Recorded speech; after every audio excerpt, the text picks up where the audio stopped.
प्रावधान कितने भी सख्त हों, लागू करने वाले की मंशा भी उतनी साफ और सख्त होनी चाहिए। ये वही पश्चिम बंगाल की विधानसभा है जिसमें खड़े होकर उन्हीं ममता बनर्जी जी ने शाहजहां शेख का बचाव किया था। यदि ममता जी की मंशा साफ और सख्त है तो वो कृपया बताएं कि उनके कार्यकाल में कितने फास्ट ट्रैक कोर्ट गठित हुए बलात्कार के मामलों को लेकर। भारतीय जनता पार्टी हर प्रकार के उस संशोधन के पक्ष में है जो महिलाओं को न्याय दिलाने के लिए सख्त कानूनी व्यवस्था का प्रावधान करे। बलात्कार के आरोपियों की सजा दुगनी करने का कानूनी प्रावधान हमारी सरकार ने किया है। नाबालिग बच्चियों के साथ बलात्कार होने पर मृत्युदंड का प्रावधान किया है। साक्ष्य अधिनियम में भी वांछित संशोधन किए गए हैं। परंतु आज जो पश्चिम बंगाल की विधानसभा में दिखा, उसके बारे में मैं कहना चाहता हूं कि ममता जी, कानून में एक से एक सख्त प्रावधान उपलब्ध हैं, परंतु प्रावधान कितने भी सख्त हों, लागू करने वाले की मंशा भी उतनी साफ और सख्त होनी चाहिए। परंतु आज जो दृश्य देखने को मिला वो मन में एक बहुत विचित्र अनुभव उत्पन्न करता है। ये वही पश्चिम बंगाल की विधानसभा है जिसमें खड़े होकर उन्हीं ममता बनर्जी जी ने शाहजहां शेख का बचाव किया था। और इतना ही नहीं, उन्होंने पीड़ित महिलाओं प्रोपेगेंडा का आधार बताया था।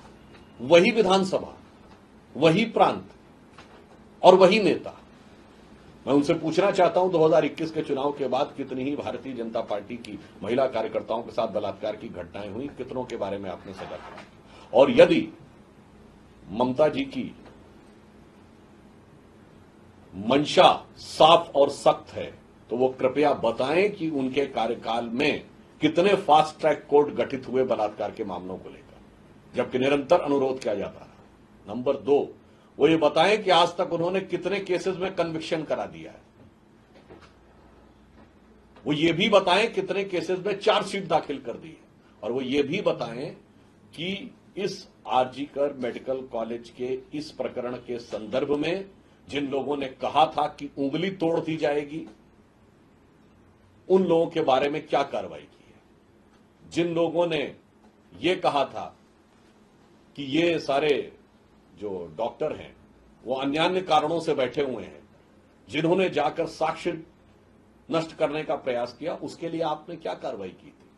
इससे यह लगता है कि उनकी मंशा सख्ती से महिलाओं के विरुद्ध किसी भी कानून को लागू करने की नहीं, अपितु इस घटना पे अपनी हो रही किरकिरी को बचाने की और ध्यान को भटकाने की अधिक प्रतीत होती है।